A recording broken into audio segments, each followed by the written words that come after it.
Tudo bem, gente? Graças e paz. Alegria muito grande estar aqui, poder ver tudo que Deus está fazendo entre vocês. Eu gosto muito de pensar no culto como produto da racionalidade. O culto ele é extremamente, racional. E quando você traz a sua mente para cá, a sua mente se sujeita, se submete a essa fé que é transcendente, essa experiência sobrenatural que você vive aqui no culto, amém? Mas tudo isso inclui a sua mente, a sua racionalidade participa. Não é meramente cumprir digamos, uma rotina religiosa. É parte daquilo que a gente pensa, daquilo que a gente constrói no intelecto. Porque quando você não traz a sua mente, você não sai daqui um pai melhor, um filho melhor, um marido melhor, amém? A sua mente participa de todo esse processo, e porque ela participa, ela se renova, porque ela participa, ela sofre uma profunda interferência do Evangelho. Isso, consequentemente, muda o seu comportamento, muda a forma como você se relaciona. E eu estou muito feliz. Eu sou Felipe, para quem não me conhece, para quem me conhece, eu também sou Felipe, o nome não muda, né? Eu sou casado com a Josi, uma mulher maravilhosa, e sou pai de 3 filhos. E tenho televisão em casa, com Netflix e tudo, está tudo certo. E tenho o Estevão, de 11 anos, moleque lindo demais. E tenho 2 filhas lindas, a Débora e a Isabel, de 9 e 5 anos. Minhas filhas são muito lindas, né? E eu fiz um voto com Deus em relação às minhas filhas. O primeiro namorado da minha filha eu vou sacrificar ao Senhor. Se ele ressuscitar, ele é o cara certo para ela, amém? Alguém aqui é pai de menina? Tem bastante, né? Gostaria de entrar nesse voto comigo? Você vai receber um envelope ao final da reunião para fazer parte do clã, né? E eu sou pastor no Mevan, eu fiquei lá em Itajaí durante muito tempo, caminhando com o pastor Luiz Hermínio, e de alguns meses para cá, de janeiro para cá, na verdade, em dezembro, a gente fez a nossa primeira reunião. Trabalho com música, com eventos relacionados à igreja, e a gente vem de uma jornada de alguns anos na estrada, servindo a igreja, e é difícil porque você fica numa frequência muito diferente da sua mulher, né? Eu viajei bastante, né? 2019 eu fui para a África 6 vezes, e fui para Moçambique. É muito longe o lugar que a gente vai mostrar um pouquinho para vocês, muito distante, e aí você volta, tem viagens internas aqui dentro do Brasil, que são de Deus. Eu não estava fora da vontade de Deus, mas aí você vai para o Japão, vai para a Alemanha, vai para a África, vai para Recife, e aí você chega aqui, o pessoal te dá bolo de rolo, e tem sushi, e lá o pessoal te dá o cuscuz com queijo frito, mas é o melhor que ela está te dando. E aí você chega em casa, você quer ficar em casa, e a esposa, mas as crianças estão loucas para saírem, para dar um rolê. Quem entende o que eu estou dizendo? E aí você fica naquela frequência muito oposta. Graças a Deus a gente se dá super bem, mas eu estava muito afim de ter a minha mulher perto de mim, de trabalhar junto com ela, de ajustar essa frequência, para poder cuidar do meu casamento e cuidar dos meus filhos, e poder, enfim, participar de forma mais intensa do crescimento dos meus filhos. Então a gente vem sonhando em pastorear uma igreja já há um tempo, e a gente está vivendo isso agora lá em Goiânia, e está sendo uma bênção, né? Estou viajando bem menos, e a dinâmica das minhas viagens mudaram. Graças a Deus o pessoal segurou a onda, que senão eu não estaria aqui amanhã.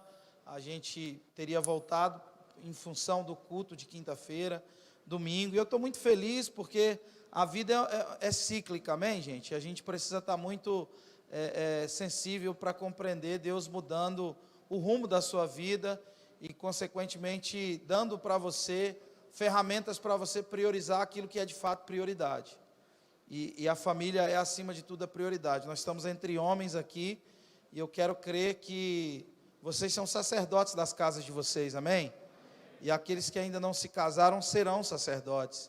Estão recebendo a possibilidade e a informação bíblica para poder aplicar isso no seu dia a dia e cumprir esse sacerdócio lá na família que Deus vai colocar você na família que Deus vai te dar.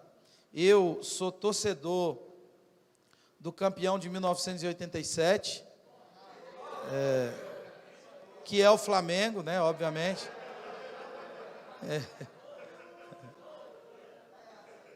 Eu sempre tive vontade de fazer isso aqui. Confesso. Isso é uma coisa que estava entalada na minha garganta já há muitos anos. Quem é torcedor do Náutico aqui, só para eu saber?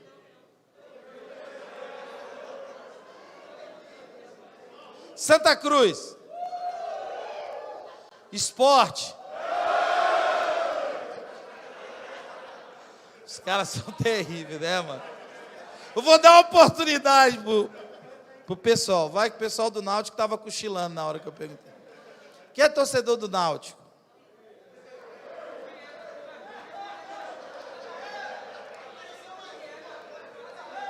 Eu vim de Goiânia, tá? Lá da terra do Goiás. Não, brincadeira. Quem é torcedor do Santa Cruz? Só esforçado. Do esporte? Eu sou campeão de 1987. Aleluia, glória a Deus. É engraçado, né, ver o pessoal falando de futebol. Eu gosto muito de futebol, muito mesmo. Meu corpo não transmite isso, mas eu gosto.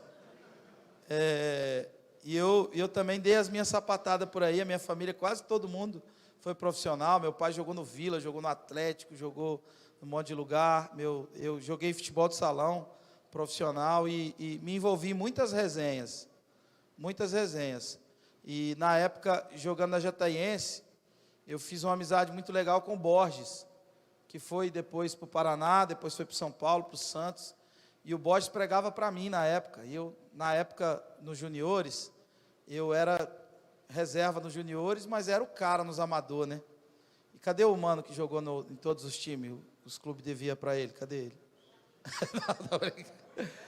E o amador, a gente ganhava mais dinheiro jogando amador do que jogando os juniores, que era uma ajuda de custo que nunca vinha, e o amador, né, te dava aquela possibilidade de usar tudo que a Anvisa não aprovava, né, depois do jogo. E eu me perdi nessa parada, e me lembro do Borges pregando para mim muito, e hoje a gente enfim, tem a possibilidade de tocar a vida de tanto jogador de futebol, e especificamente alguns, né, alguns que são mais próximos. Esses dias o Fabinho, do Ceará, me ligou. Eu tinha recém-chegado em Goiânia. Falou, pastor, vem aqui orar antes do jogo aqui. Eu falei, você quer me derrubar, irmão? Estou indo para Goiânia, pastorear em Goiânia. Quer que eu ore pelo Ceará? Vai que o Ceará ganha do Goiás, né? Os caras vão me ouvir nunca mais. E é muito legal ver essa presença tão forte. Lá no Mevan a gente tem como amigo e pastor, o César Prates, que jogou em tudo que é lugar e também rodou bastante, e está entre homens vendo essa situação. Teve uns que se sentiram injustiçados aqui também, né, e por não ter sido convidado, né, e aquele também que solicitou investimento do rapaz do futevôlei, pelo andado já dá para saber, né, dá ou não dá? Pela pisada, né, já dá para saber que não tem nem parente que joga bola, né? É terrível, cara. É uma parada que... Eu estou brincando, irmão. Estou brincando. Só está comigo não está, né? Glória a Deus, aleluia. Isso não vai diminuir a porrada que eu quero dar em vocês hoje, não. Isso é só para descontrair aqui mesmo e a gente vai apanhar junto aqui, amém? Mas eu queria te mostrar, antes de tudo, um projeto que a gente tem lá em Moçambique. Posso mostrar, pastor? Eu vim de lá agora recente, foi muito incrível a nossa ida lá. A gente furou um poço, enfrentou uma guerra espiritual terrível lá, mas a gente está lá em Moçambique já há um tempo. É assim mesmo, desse tamanho mesmo? Aleluia. Vamos assistir?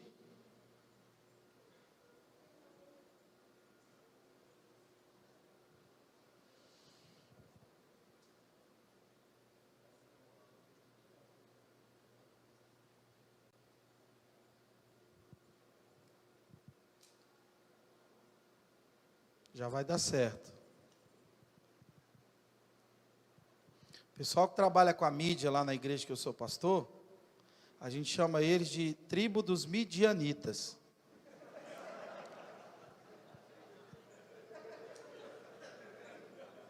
É porque sempre é uma emoção diferente. Já me acostumei, meu coração já está treinado já. Depois de tanto tempo. Nós estamos encontrando o áudio.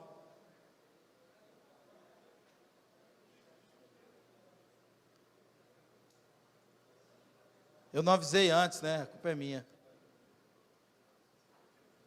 Dá uma olhada para o irmão que está do seu lado e fala: irmão, você está bonito hoje. Você emagreceu. Essa pandemia te fez bem.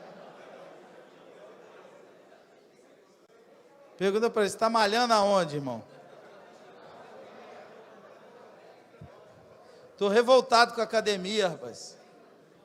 Paguei 1 ano de academia e não emagreci nada. Estou pensando em ir lá reclamar. Ai, meu Deus, Jesus é bom. Gente, a gente está num povoado distante. Se não dá, tá tranquilo, a gente vê. Desculpa aí, né?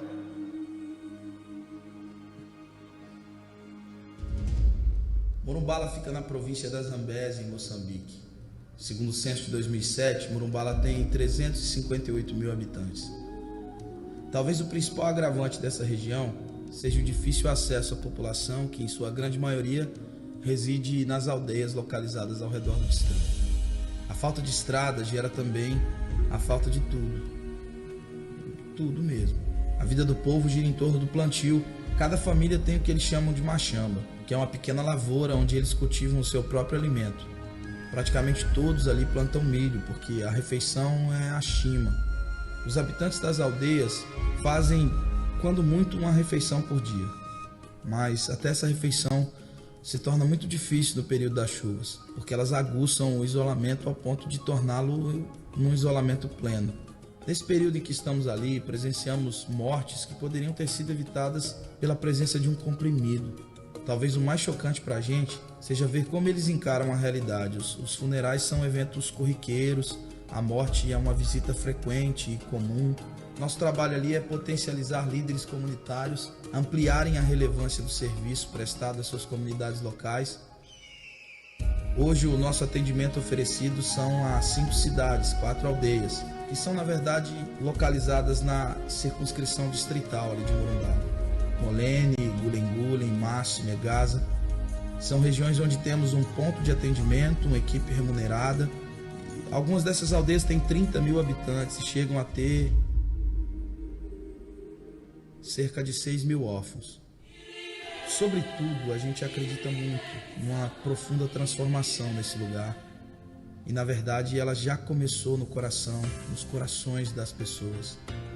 Nesses anos foram mais de 100 batismos. As igrejas estão crescendo com saúde. As expedições, elas fortalecem a fé do povo. Elas acrescentam conhecimento, elas acrescentam parcerias muito importantes ao projeto. A gente crê muito. Nós cremos que estamos prestes a viver um avanço incrível, que é a regulamentação do nosso projeto em Moçambique, e a partir daí construímos um centro social que atenderá cerca de 1.000 pessoas todos os dias. A pergunta que sempre ouvimos quando os nossos hóspedes percebem como é difícil chegar lá é: como vocês acharam esse lugar? A nossa resposta é sempre a mesma. Deus ouviu o clamor deles e nos convidou a sermos seus embaixadores, os embaixadores do seu reino, e levarmos a Morumbala e as aldeias a paz, a justiça e a alegria. Glória a Deus. Você pode aplaudir Jesus aí? Glória a Deus. Hoje a gente trabalha voltado para, de alguma forma, trazer algum tipo de melhora para a vida desses irmãos. Amanhã a gente mostra um poço que a gente furou lá agora. Foi um desafio muito interessante e bacana. E uma das coisas que a gente faz, a gente paga o salário hoje de 11 famílias lá, né? São 11 líderes comunitários, irmãos, que trabalham, né, no reino de Deus e são pastores, especificamente, e também obreiros. E uma das coisas que a gente criou foi essa marca de camiseta. Eu sei que existem camisetas lindas aí também, sendo vendidas, mas essas aqui, elas também vão agregar o seu guarda-roupa lá, amém? Essa aqui é uma frase de uma música minha, eu acordo a minha alma todo dia para sonhar. Essa aqui é Deus escolheu ser amado no próximo. Uma camiseta que eu amo, gosto demais. Ela fala muito comigo. Essa aqui é uma camiseta diferente, né? Mas ela é bem bonita. Principalmente para quem está mais magro. Se tiver meio gordinho como eu, não usa não, que vai ficar ruim. Vai ficar um babaluzinho de tutti-frutti. Coloridinho assim. Essa aqui, sendo sincero, né? Essa aqui é o Ubuntu. Ubuntu não é macumba não, tá, irmão? Fica tranquilo que eu sou crente também. Mas o Ubuntu é fruto de uma pesquisa de um sociólogo. Uma vez ele reuniu crianças de uma comunidade, se não me engano, em Burkina, e ele propôs uma corrida para eles. Ele disse, olha, ele colocou um cesto de doce em uma árvore alta, assim, bem longe, e ele disse, olha, vamos propor uma corrida, quem chegar lá primeiro é o dono dos doces. As crianças se alinharam, quando ele falou já, elas deram as mãos umas para as outras, correram juntas, pegaram os doces juntas, comeram os doces juntas, ele espantado com aquilo. Uma criança disse, Ubuntu, como uma de nós poderia ficar feliz se todas as outras iam ficar tristes? Sou quem sou porque somos todos nós. Olha para o irmão que está do seu lado e diz, você não vale nada, mas eu gosto de você. Não, estou brincando, fala não. É zoeira, é zoeira. É zoeira, resenha, resenha. Fala não. Fala não que vai dar ruim, o cara vai ficar bolado aí. Corintiano não tem não, né? Tem corintiano aqui, né? Graças a Deus, né? Pode deixar lá o pessoal pegar à vontade as camisetas, ninguém vai roubar nada, né? Alguém faz aniversário hoje? Faz? Parabéns, mano. Feliz aniversário para você, tá? Deus abençoe sua vida. Superabunde aí sobre a sua vida. Vem cá, mano, vem cá. Parabéns para você nessa data querida. Muitas felicidades. Muitos anos. Feliz aniversário, meu brother. Prazer, satisfação, viu? Se não servir, você troca lá. Tá falando a verdade mesmo, né? Aniversário mesmo. Apresenta a identidade lá depois, tá? Quem gostaria de ter uma camiseta dessa? Na moral, levanta aí a mão aí. Quem gostaria mesmo? Lá no final a gente vai estar vendendo lá, tá? Você compra lá, vai dar tudo certo. Você abençoa a obra. Abra sua Bíblia comigo aí. 2 Samuel capítulo 11. Glória a Deus. Jesus é bom.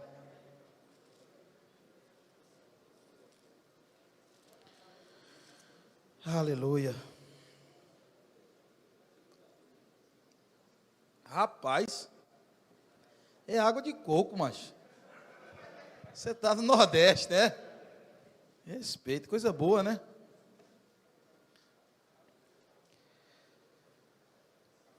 Aleluia.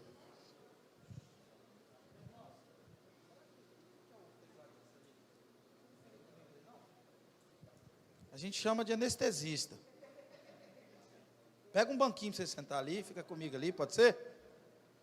Irmãos, olha só, Davi foi um homem maravilhoso. Fica aí, a gente já vai ler esse texto, mas antes eu queria só situar no personagem que faz parte dessa história, desse enredo que a gente vai ler.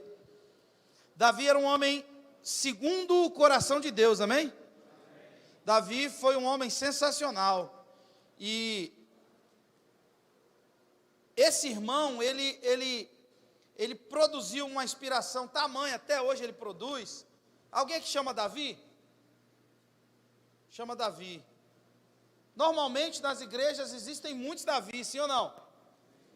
Porque esse personagem, especificamente o rei Davi, ele inspirou tanta gente, ele acabou inspirando até pais a darem esse mesmo nome para os seus filhos. Davi foi o primeiro homem a dizer para Deus, eu te amo. Davi foi o primeiro homem a nos mostrar que há uma possibilidade da gente desenvolver uma relação afetiva com Deus.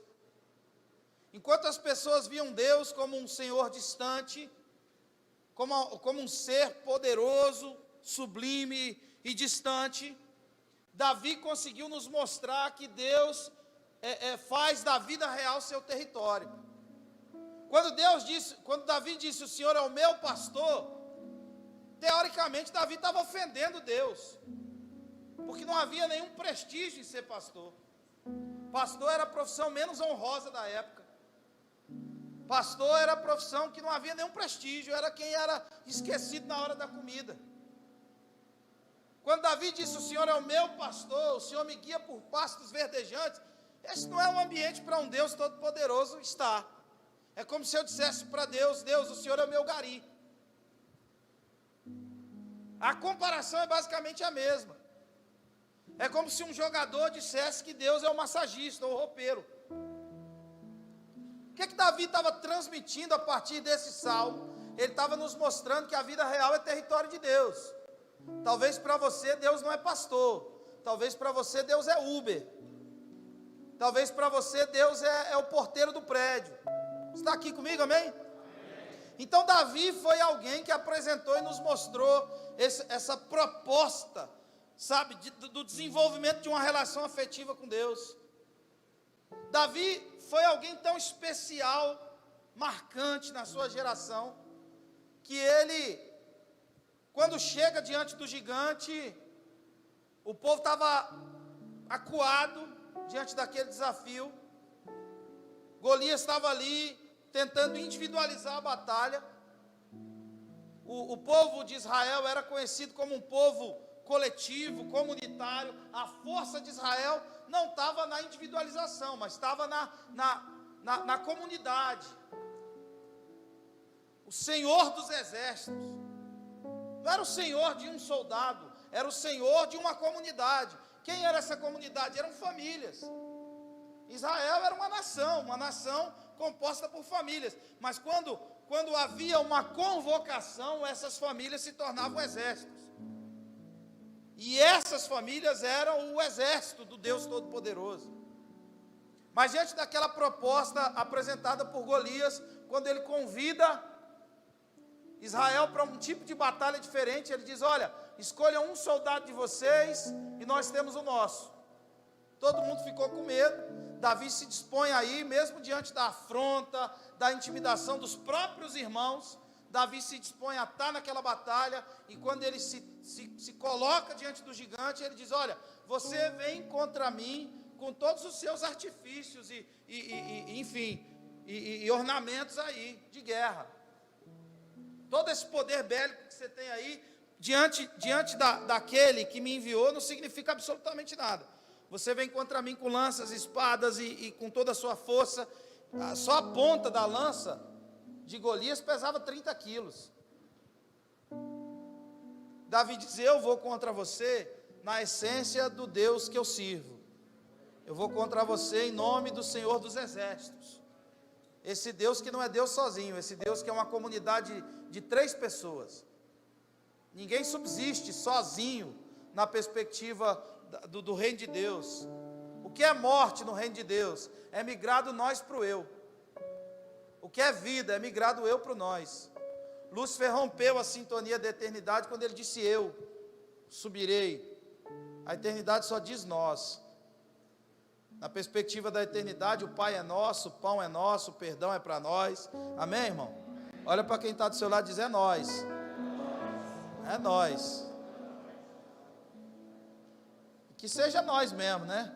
Não seja aquela frase que a gente diz aí, às vezes só, estamos juntos. Tem um amigo meu que diz, quando o cara diz estamos juntos, sinta-se o mais abandonado de todos os seres humanos da terra. Mas Davi, irmão, foi esse ser humano maravilhoso. Davi, existem tantas lições na trajetória de Davi. Cara, que cara incrível, que ser humano fantástico. Que cara exemplar, que cara, sabe quantas canções Davi emplacou? Sabe quantas canções de Davi não estavam no topo das playlists do Spotify, da Deezer, da Apple Music? Todo mundo ouvia Davi.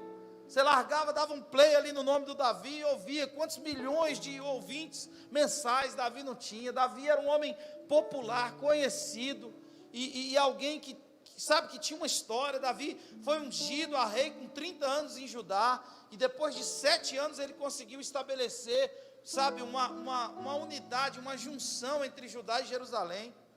Trouxe a arca para Jerusalém.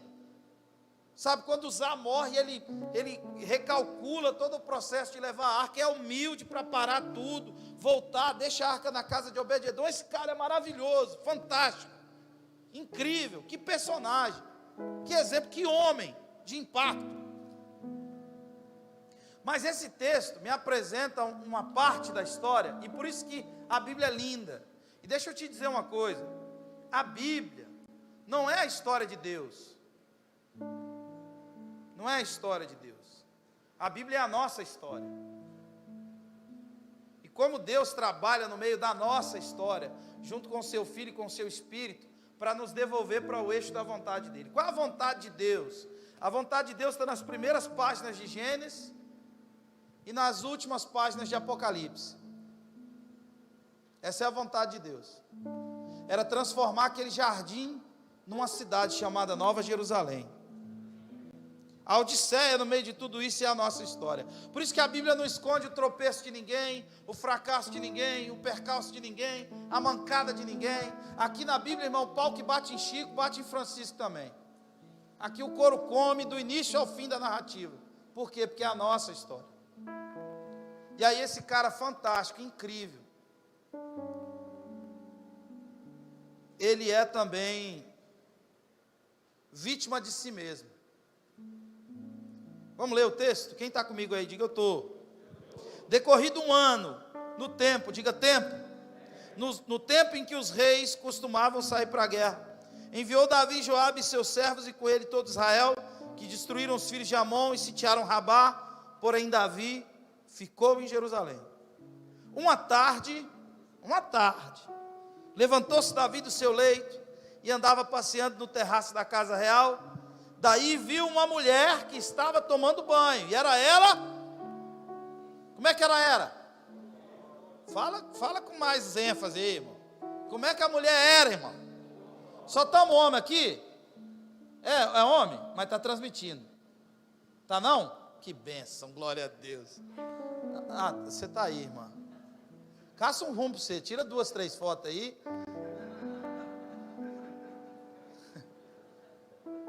Como é que essa mulher era? Dá uma olhada para o seu irmão assim, aquela, quando passa alguém. Tá ligado, né? Dá aquela olhada de cúmplice assim. Era essa mulher aí mesmo. Tomara que você não tenha pensado em ninguém. Oh Deus, livra nós. A mulher era bonita demais, meu irmão. Versículo 3, Davi mandou perguntar, quem era? Disseram, Betseba, filha de Eliá, mulher de Urias o Heteu. Então enviou Davi mensageiros que a trouxessem. Ela veio e ele se deitou com ela. Tendo-se ela purificado da sua imundície, voltou para sua casa. A mulher concebeu e mandou dizer a Davi, estou grávida. Espírito Santo, nós pedimos a sua orientação nessa noite, continua falando conosco. A sua palavra cantada ou pregada é a sua palavra. Nós estamos recebendo do Senhor aqui essa noite toda. Que o Senhor nos revele esse texto. Boa parte de nós, ou a maioria, ou quase todos, conhecemos esse texto, mas que ele se renove nos nossos corações e nas nossas mentes. Que o Senhor traga algo novo para a gente nessa noite, e que isso possa nos nortear, nos devolver para o plano original do Senhor para nós. Nós te pedimos em nome de Jesus, em nome de Jesus. Olha só, irmão, o que compõe a sua vida, a minha, a sua vida, a vida de qualquer ser humano, são as escolhas. Diga comigo, escolha.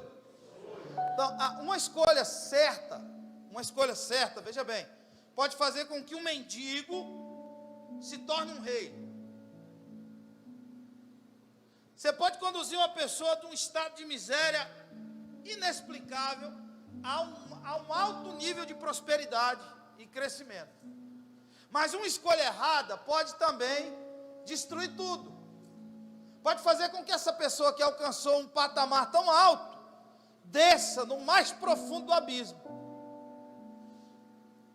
E uma das coisas que nos auxilia no processo da escolha, porque maturidade não está integralmente ligado ao quanto você viveu, a qual idade você tem, quantas velas você soprou, quantos bolos você cortou.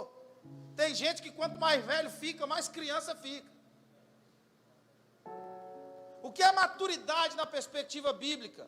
É a sua capacidade de discernir o tempo. Irmãos, em nome de Jesus, se a menina precisar continuar aí, eu estava brincando, tá?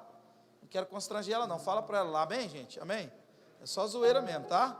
Só porque nós estamos aqui, estamos no nosso vestiário aqui, amém? Né? Aí, vamos falar aqui a verdade então. Discernir o tempo é uma das coisas que viabiliza uma decisão que esteja amparada pela vontade de Deus. O que define a maturidade ou a imaturidade? A incapacidade de discernir o tempo e a capacidade de discerni-lo. Deus é tão bom que Deus colocou parâmetros para a gente fazer escolhas. Existem 4 estações no ano. Eu sei que talvez aqui não tenha um inverno tão rigoroso, né? Mas aqui se fizer 20 graus é feriado, né? Choveu, o nego já põe jaqueta. Mas a gente tem essas 4 estações. E vocês, obviamente, a gente está passando pelo inverno agora. Fica um pouco mais frio, ainda mais agora esse ano, foi atípico, né? Vários lugares passaram por uma frente fria muito grande. Mas a gente tem 2 estações primárias. Deixa eu passar rápido por esse conceito. A gente tem 2 estações primárias, que são elas, verão e inverno. E a gente tem 2 estações secundárias, que é a primavera e o outono. Para que servem essas estações secundárias? Para avisar que o tempo vai mudar rigorosamente, sim ou não? Quando é a primavera, você sabe que o verão se aproxima. Quando é o outono, você sabe que o inverno se aproxima. E como é que você define a sua agenda? Eu morei 12 anos no sul, 13 anos quase, em Santa Catarina. Lá faz frio, irmão. Frio demais. Imagina um goiano. Goiás é calor demais. E aí você vai para o sul, para Santa Catarina. Os 2 primeiros invernos lá foi sofrimento total. Sofrimento demais. Então assim, você adequa a sua agenda, a sua programação familiar, de acordo com a estação, sim ou não? O que você vai fazer com a sua família? Para onde você vai? O que você vai comer? O que você vai vestir? Que hora que você dorme? Que hora que você acorda? Tudo isso é moldado pelas estações. Ou seja, o tempo, ele ampara você para tomar uma decisão e fazer uma escolha adequada. Quem está me entendendo? Está entendendo isso? As suas escolhas são o que definem o seu futuro e o futuro da sua família. Você é hoje o que você escolheu ontem. Você está aqui agora porque você escolheu ontem estar aqui hoje. As suas escolhas, elas definem o seu futuro, elas definem o seu amanhã, elas vão reverberar daqui a anos. Agora, como eu escolho? Discernindo o tempo. Agora, presta atenção, a gente está falando de um homem extraordinário, fantástico, segundo o coração de Deus, um homem que tem inúmeras conquistas, um homem que venceu várias batalhas, um homem que chegou ao cargo máximo da sua nação, mas agora diante da situação em que ele estava vivendo, ele tinha uma escolha para fazer. Era o tempo em que os reis costumavam sair para onde? Para a guerra. Davi enviou Joabe e os seus servos, mas ele ficou em Jerusalém. As suas escolhas, elas colocam você diante de guerras que talvez Deus não quer que você lute. Davi envia Joabe e os seus servos, no tempo em que os reis saíam para a guerra, ou seja, havia uma estação que viabilizava uma escolha que fosse coerente, que tivesse concordância com a vontade de Deus, mas ele não deu ouvidos a isso. Então ele envia todo o exército e ele fica, um homem de guerra ficou. E aí uma tarde, presta atenção, olha para mim, fica atento aí. Uma tarde, ele se levanta. E ele se levanta e passeando pelo seu palacete acarpetado, vendo a sua série no Netflix, ele começa a dar uma olhada no feed do Instagram. E ele começa a olhar. Tá ligado? E ele olha uma moça. E ele olha outra. E de repente, meu irmão, ele viu uma lá.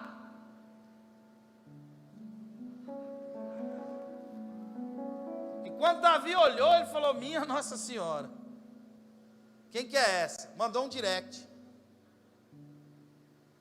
Começou a olhar tudo dela. Aquelas fotinhas de destaque. Viu tudo. Está aqui comigo? Estamos juntos aqui? E Davi começou a olhar aquela mulher e falou: caraca, meu irmão, que mulher é essa, meu parceiro? Tá doido. Ele tinha deixado de ser rei. Ele continuava sendo rei. Ele continuava sendo aquela pessoa que todo mundo respeitava e amava. Mas agora ele estava em um lugar, olha para mim, ele estava em um lugar que Deus não queria que ele estivesse. Agora ele não estava amparado pela vontade de Deus, então ele estava completamente vulnerável e entregue a si. Não há ninguém pior para ser enfrentado do que o espelho. Existe um Golias em você, dentro de você, que é muito maior e muito mais perigoso do que todos os outros que você venceu da pele para fora. As batalhas são da pele para dentro. E agora, irmão, diante daquela cena, diante daquela madrugada com o celular na mão, diante daquele hotel sozinho que Davi estava, diante daquele rolê onde a família viajou e Davi estava sozinho, mas em um lugar que Deus não queria que ele estivesse, ele ficou completamente, totalmente vulnerável, entregue a si próprio. Ninguém, irmãos, ninguém é forte o bastante para vencer a si mesmo sem a orientação do Espírito Santo, sem a graça de Deus, sem o favor de Deus te auxiliando. Quando Davi se vê diante daquela situação, ele diz: meu Deus, agora deixa eu contextualizar esse texto para você. Aquela mulher era a mulher de Urias, sim ou não? Urias era um oficial. Sabe onde os oficiais moravam? Ao redor do palácio. Significa que aquela mulher tomava banho ali todo dia, sim ou não? Sim ou não? Significa que outros dias Davi poderia ter visto ela, sim ou não? Talvez em outros dias ele até já tinha visto.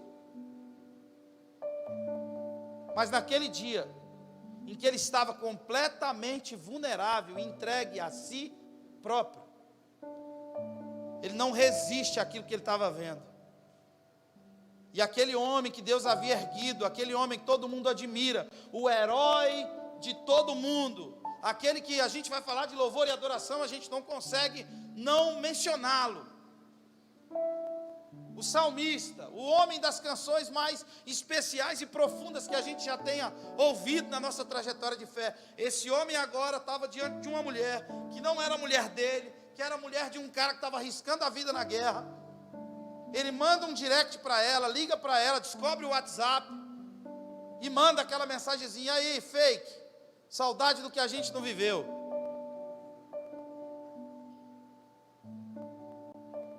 E ele coloca agora toda aquela estrutura de trabalho ao redor das suas concupiscências, sabe, do seu desejo enrefreado. E ele vai lá e diz: rapaz, traz essa mulher para mim. Já era, vou para o estouro, pai. Tem negócio não, Davi é mulher de Urias, cara. Você é um homem de Deus, ó. Deus está ligando aí para alguém. Estou brincando, irmão. Cara, você está maluco, velho? Virou talarico agora, parceiro.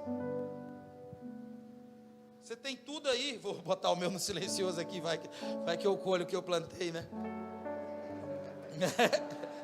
Juvenil, não. Aí, a mulher vem, meu. A mulher vem. E Davi vai para o estouro com a mulher. se deita com a mulher do amigo, e a mulher ficou lá dias lá. O povo sabia? Alguém sabia? Fala para mim aí, o que você acha? Sabia ou não? Estava tudo escondido, era ou não era? Agora olha bem para mim aqui. Deixa eu te dizer uma coisa.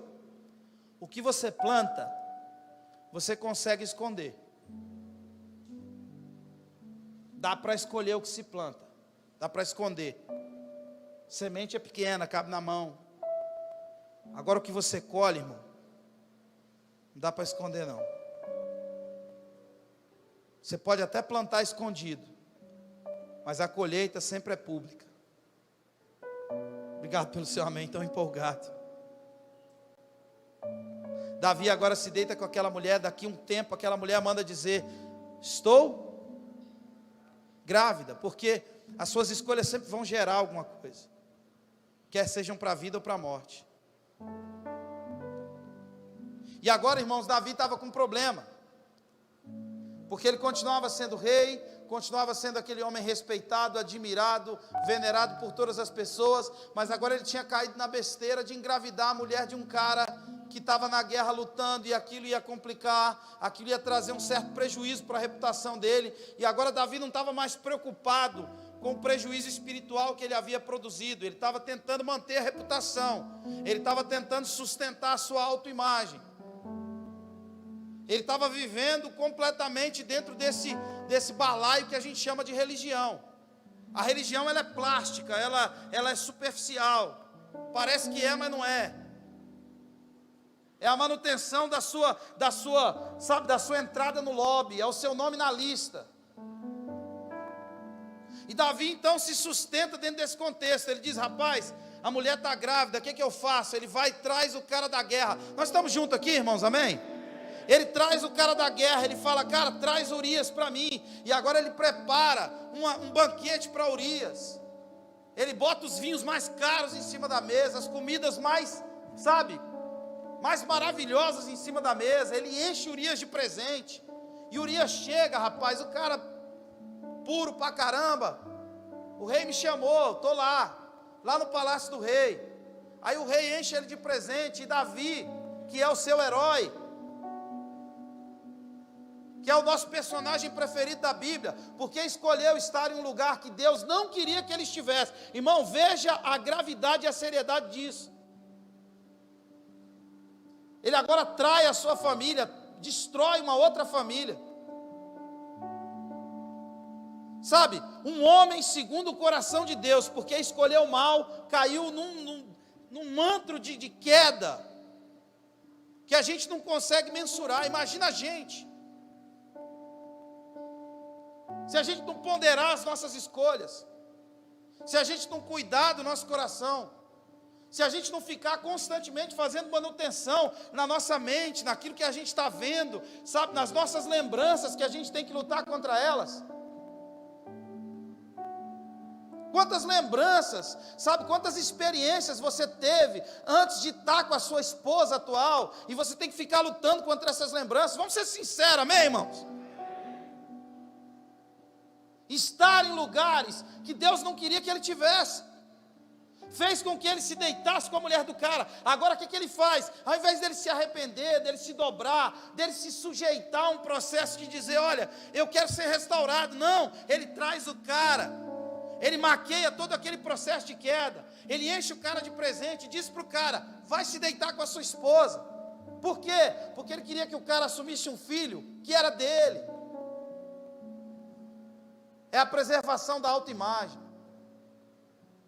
Sabe qual é o pior processo da queda? Quando alguém não tem a menor consciência de que está caído e fica tentando preservar a sua autoimagem, quer manter seu nome na lista, quer ser aplaudido pela reunião de domingo da sua família junto. O irmão começou esse culto dizendo que Deus não resiste um coração quebrantado e um espírito contrito.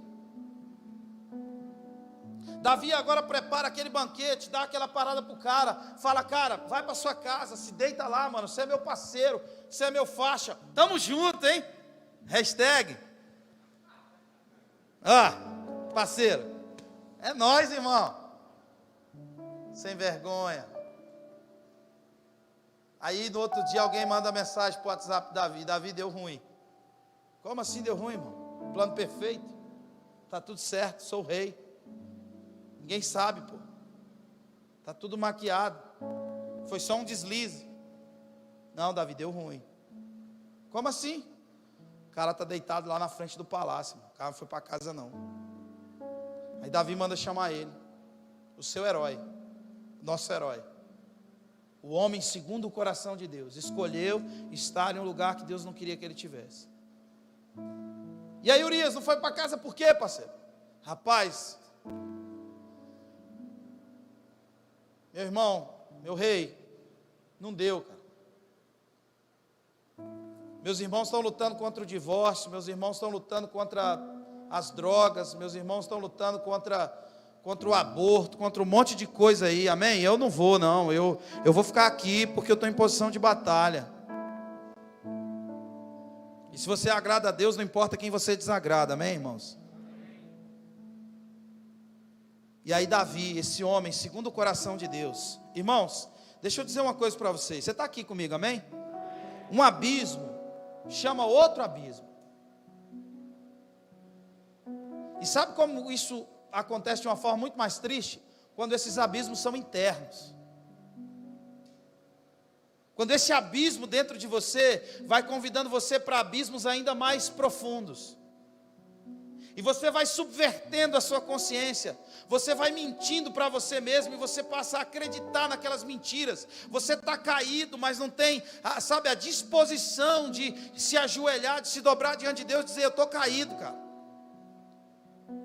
Eu estou fazendo uma proteção, uma defesa da minha autoimagem. Mas na verdade, cara, eu fiz tantas escolhas que me roubaram do eixo da vontade de Deus. E eu estou só aqui, sustentando uma parada que não é de verdade. Está aqui comigo? Está chateado não, né? Davi agora, irmãos, esse homem segundo o coração de Deus, na preservação, na manutenção de si, mergulhando-se tão fundo nessa vida egoísta, de defender-se, de esquecer de todo o resto. Sabe o que ele faz? Ele escreve um bilhete de morte, com 147 caracteres, ele manda um direct para Joabe, ele escreve um bilhete de morte, coloca no bolso da camisa de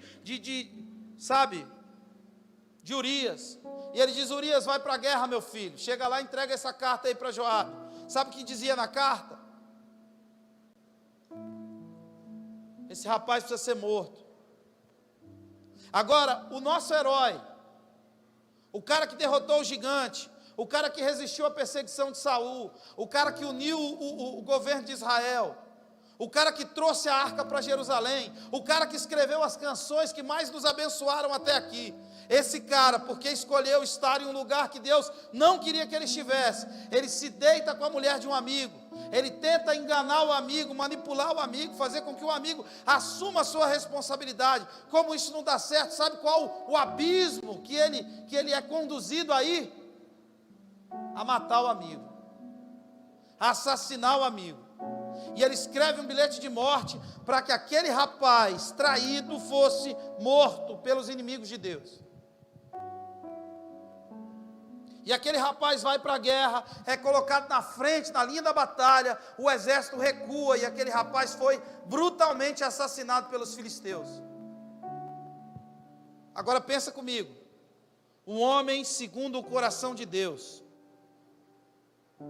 um homem extraordinário e maravilhoso, um homem incrível, que fez tantas coisas incríveis, porque um dia não discerniu o tempo, porque um dia não entendeu a vontade de Deus. Não existe um lugar, olha para mim, irmão, não existe um lugar mais seguro para se estar do que a vontade de Deus. Não importa se você vai ganhar dinheiro, muito ou pouco, se você estiver nesse lugar chamado vontade de Deus, 1000 vão cair do seu lado, 10.000 vão cair à sua direita, e você vai ficar firme, você vai se manter firme, o seu casamento vai ficar firme, os seus filhos vão ser pessoas incríveis.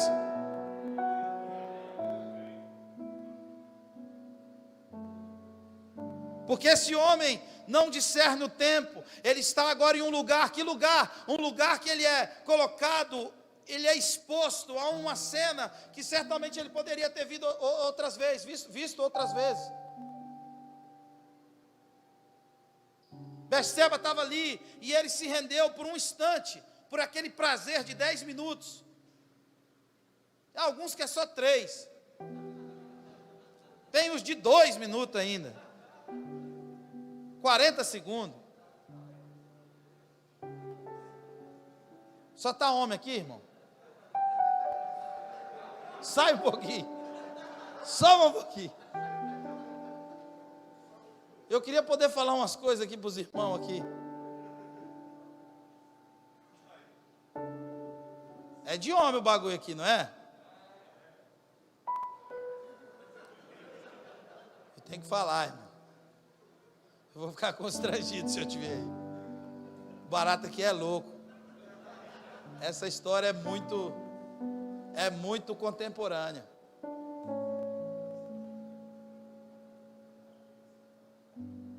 Você está entendendo o que eu estou dizendo, irmão? Deixa eu dizer uma coisa para você. Vou falar baixinho. A carne é fraca e o nervo é duro. Entendeu, não?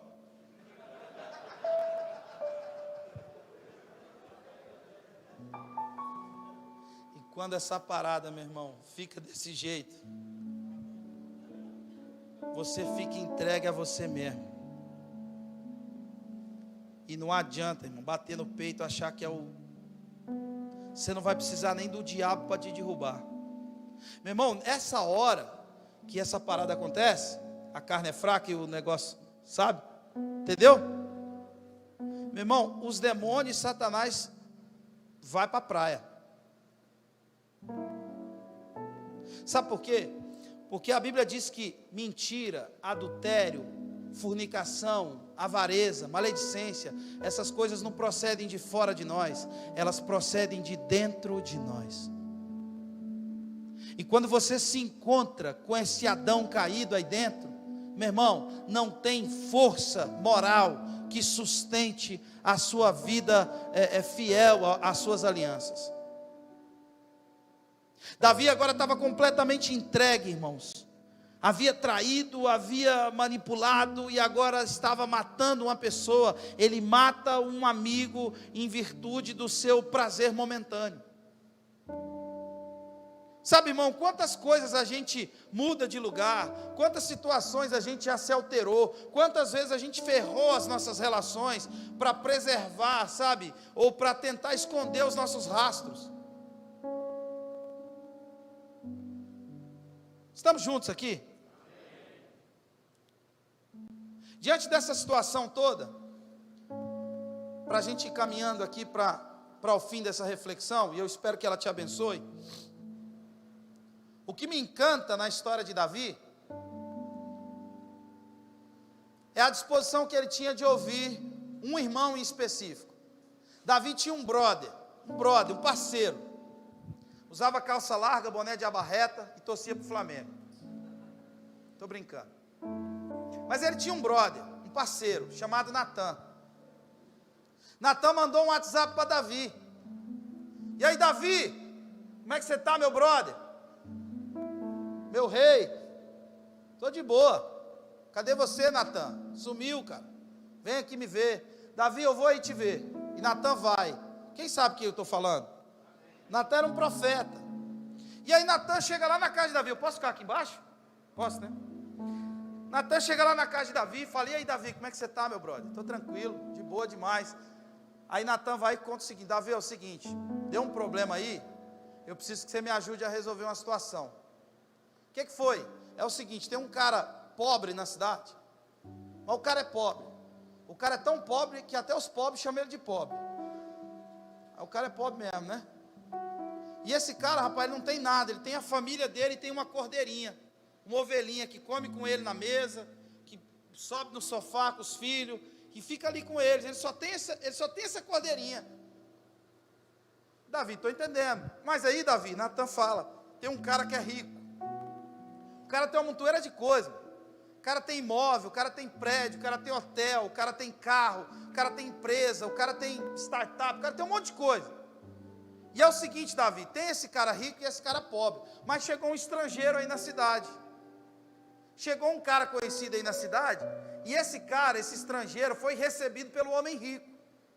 Mas o homem rico, ao invés de pegar dos seus bois, dos seus bens, dos seus pertences, para servir um churrasco para o cara que chegou, esse homem rico foi lá e pegou a cordeirinha do homem pobre, matou e serviu para o estrangeiro. O que a gente faz, Davi? A Bíblia diz que a fúria de Davi se acendeu e disse: esse cara tem que ser morto, e restituir 5 vezes mais para aquele, 6 vezes mais, eu não me lembro. Ele tem que restituir, esse cara tem que morrer, rapaz. E Natan deixou ele falar. É mesmo, é, Davi? É, cara, esse cara tem que morrer. Esse cara não é digno de ficar entre a gente, não, rapaz. Esse cara tem que morrer, tem que restituir, tem que pagar. Como é que o cara faz uma parada dessa? E Natan deixa ele falar, olha para mim. Aí Natan olha bem para Davi e fala o seguinte para ele. Fala: Davi, esse cara é você. Essa pessoa é você, irmão. Você que está ferrando seu casamento.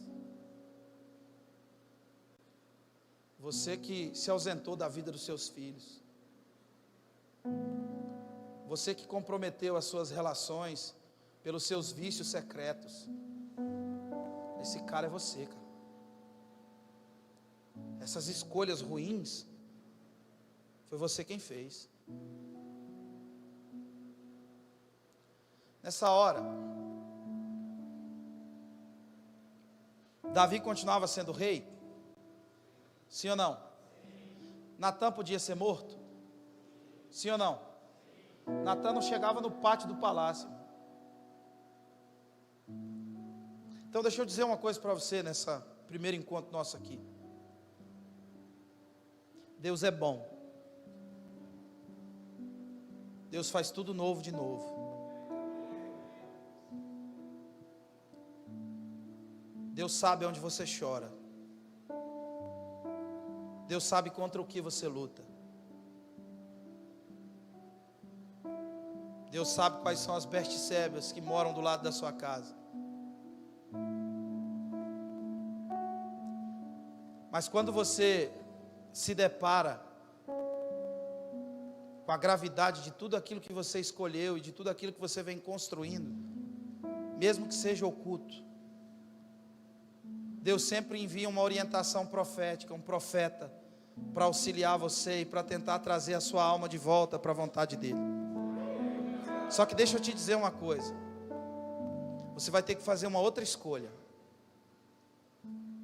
Ou você mata Natan. Tudo que eu estou te dizendo aqui, você pode me assassinar dentro de você. Você pode esquecer tudo que eu estou falando. Esse cara está falando e não faz sentido nenhum para mim. Esse cara veio aqui à toa, saiu de lá de longe à toa. Você pode matar. Ou você pode cantar para Deus um novo cântico. Você pode se enxergar. Deixa eu te dizer uma coisa. Nesse tempo agora, do arrasta para cima, a gente fala muito sobre a melhor versão. E eu entendi uma coisa, que ninguém se torna a sua melhor versão sem antes encarar a sua pior versão. Você precisa se ver primeiro. E aí, irmãos, para a gente finalizar,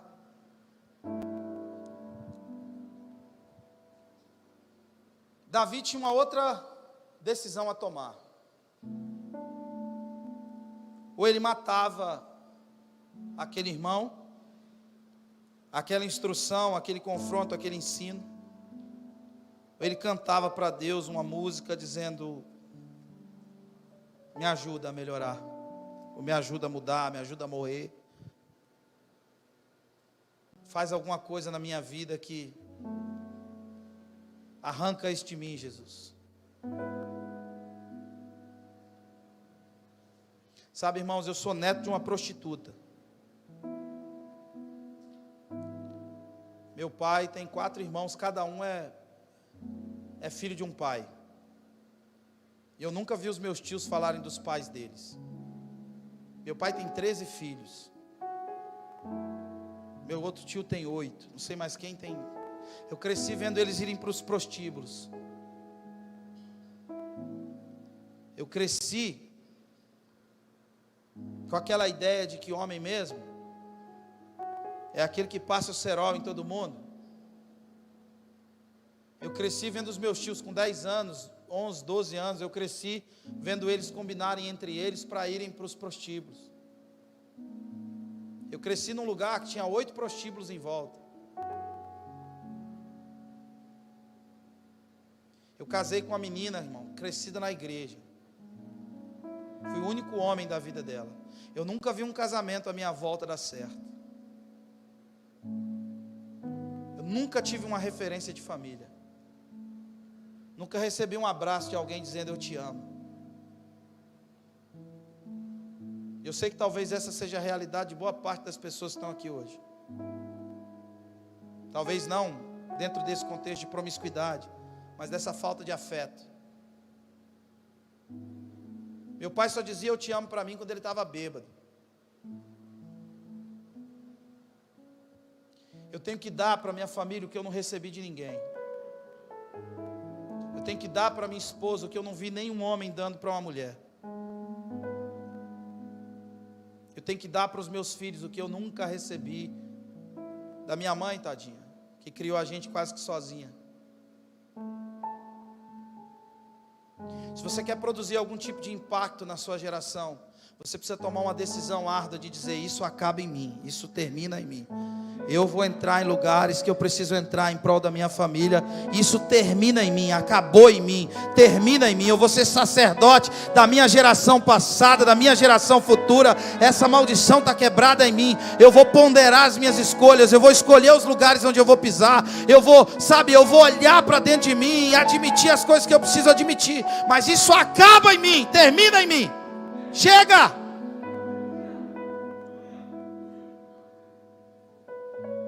Talvez, irmãos, diante dessa confronto, da dureza dessa palavra, sabe, Davi poderia fazer o que ele quisesse, ele continuava sendo rei, ele continuava tendo a espada de Golias na parede, ele continuava andando pelo mundo e as pessoas o reconhecendo, ele continuava sendo a pessoa mais célebre de Israel e uma do mundo. Mas diante daquele confronto, diante daquele encontro com Natan, dizendo: cara, se toca, velho, sua vida não está legal, o caminho que você está trilhando não é esse, isso não agrada ao Senhor, não protege a sua geração futura. E a gente sabe o prejuízo que isso causou para Davi. Lá na frente, irmãos, um filho dele abusou sexualmente de uma irmã, de uma filha dele. O outro irmão matou o próprio irmão. Esse rapaz, Absalão, tomou o trono de Davi, fez uma orgia em Israel, se deitou com todas as virgens ao meio-dia, matou todos os sacerdotes, por conta de uma escolha que esse homem fez. E que Deus tenha misericórdia, irmão, das nossas escolhas. Que Deus tenha compaixão da nossa alma. Que Deus nos ajude a discernir o tempo. Que Deus nos ajude nesse tempo de tanta exposição. Irmãos, eu nunca imaginei que alguém ia me seguir nessa parada aí. Eu nunca botei dinheiro lá não. E lá todo mundo é bonito. Lá todo mundo é legal. Lá todo mundo é bacana. Lá todo mundo diz: estamos juntos.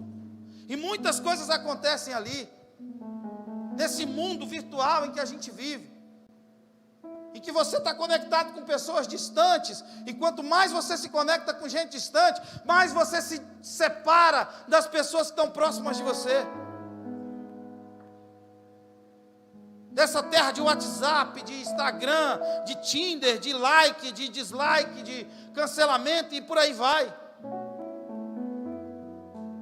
E se a gente não manter a nossa sanidade espiritual, a gente vai transitar por tantos lugares que vão roubando a nossa saúde e vão fazendo com que o nosso casamento fique cada vez mais, sabe, um ambiente desagradável de se estar. E agora, para terminar isso aqui, Davi ouve isso de Natã, e diante da possibilidade que ele tinha de matar aquele irmão, de anular, de encerrar aquele risco, a sua autoimagem, Davi escreve uma canção para Deus. Eu queria que você abrisse a sua Bíblia, aí em Salmo 51.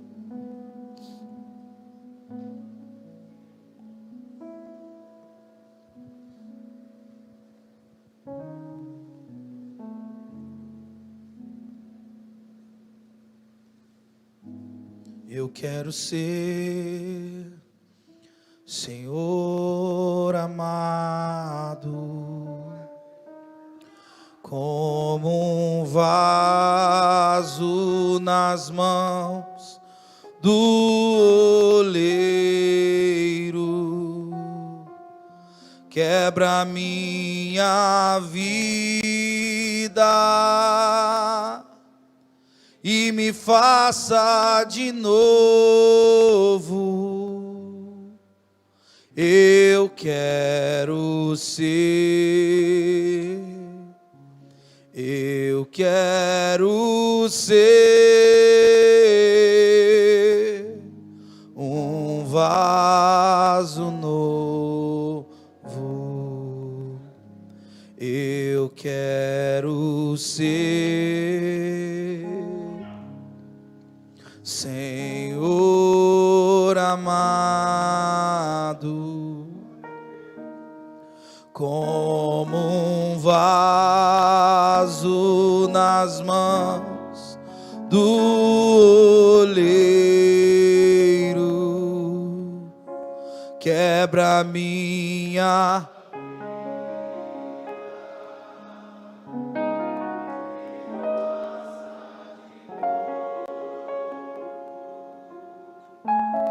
eu quero ser, eu quero ser um vaso. Salmo 51, verso 7. Purifica-me com esopo e ficarei limpo. Lava-me e ficarei mais alvo que a neve. Faz-me ouvir júbilo e alegria, para que exultem os ossos que esmagastes. Esconde o rosto dos meus pecados e apaga todas as minhas iniquidades. Cria em mim, ó Deus, um coração puro e renova dentro de mim um espírito inabalável. Não me repulses da tua presença, nem me retires o teu Santo Espírito. Restitui-me a alegria da tua salvação e sustenta-me com espírito voluntário. Sabe, irmãos, eu não quero me alongar mais, mas não há nada mais especial na sua vida e na minha do que a convicção de que um dia o nosso Deus vai enxugar do nosso rosto toda lágrima, de que um dia essa inconstância vai acabar, de que um dia as incertezas vão ser exterminadas, de que um dia não vai haver mais fome nem frio, de que um dia nós seremos eternamente salvos e recolhidos como as uvas do seu lagar. Nós seremos levados para um lugar especial em Deus e veremos a face do Senhor como Ele é. Diante de todas as coisas que você tenha conquistado aqui, Paulo diz em 1 Coríntios 10, 1 Coríntios 15, 16, se não me está na Bíblia. Se a nossa esperança em Cristo consiste apenas nessa vida, nós somos os mais miseráveis de todos os homens. Davi tinha tudo, ele era rei, mas ao olhar para si, ele diz: eu sou um miserável. A minha vida termina com a morte. restitui-me a alegria de ser salvo. E quando você tem essa alegria de ser salvo, ainda que tudo dê errado para você, ainda que a figueira não floresça, ainda que o produto da vide minta, ainda que no curral não haja gado, ainda que eu quebre, ainda que eu não tenha dinheiro, ainda que tudo de ruim aconteça, todavia eu me alegrarei no Senhor e me exultarei no Deus da minha salvação, que firma os meus pés como da corça e me faz habitar em lugares altos. Davi, olhando para si, ele diz: cara, nada do que eu tenho tem valor real. Portanto, restitui em mim, Senhor, a minha conexão com os céus. Devolve para o meu coração a alegria de ser salvo, a esperança de dias melhores, de que um dia o meu Jesus vai vir nas nuvens e vai transformar o nosso corpo em 8 milésimos de segundo. E nesse lugar, olha para mim, para a gente terminar, talvez você tenha um passado tão ruim como eu tenho. Tem lugares lá na minha cidade que até hoje eu sinto vergonha de ir.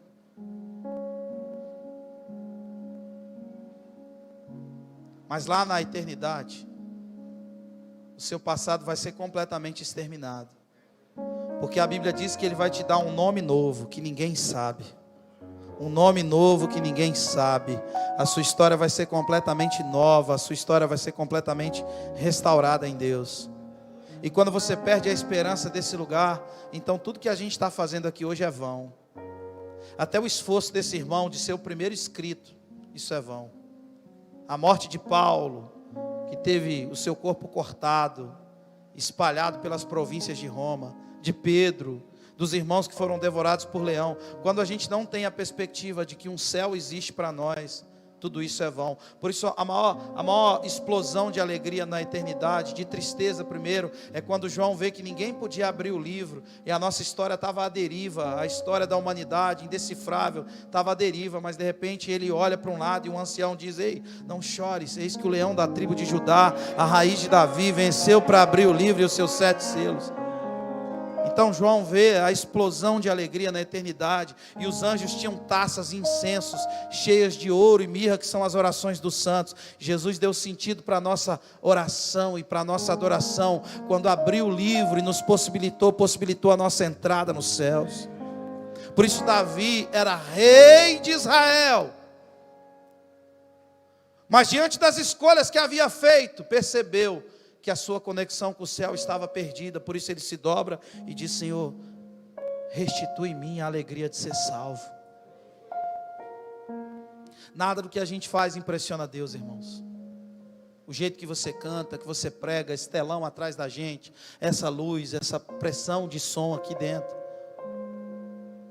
os lugares que você viaja ao mundo, nada disso chama a atenção de Deus.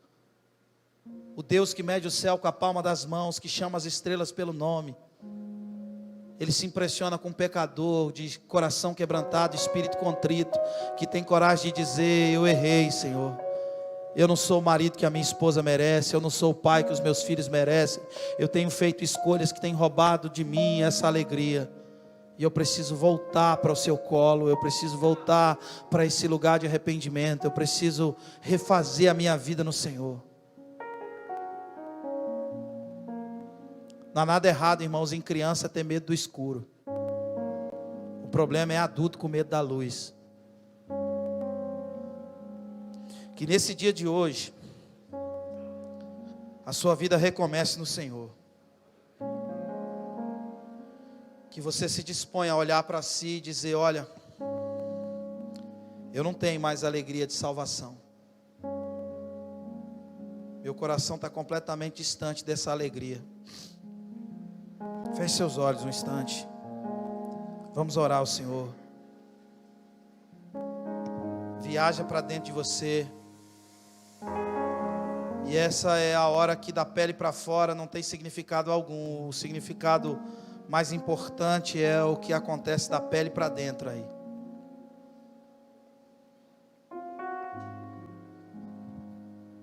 Espírito Santo, visita os corações e as mentes aqui nesse lugar. E nos devolve para um lugar que nós nunca devíamos ter saído dele. Traz em nós o arrependimento das escolhas que fizemos, daquilo que vimos, daquilo que olhamos, de como nos rendemos a coisas que nós não devíamos ter nos rendido. Pai, pega esses meninos aqui em cima agora com esses instrumentos e que eles tenham o mesmo sentimento, Senhor.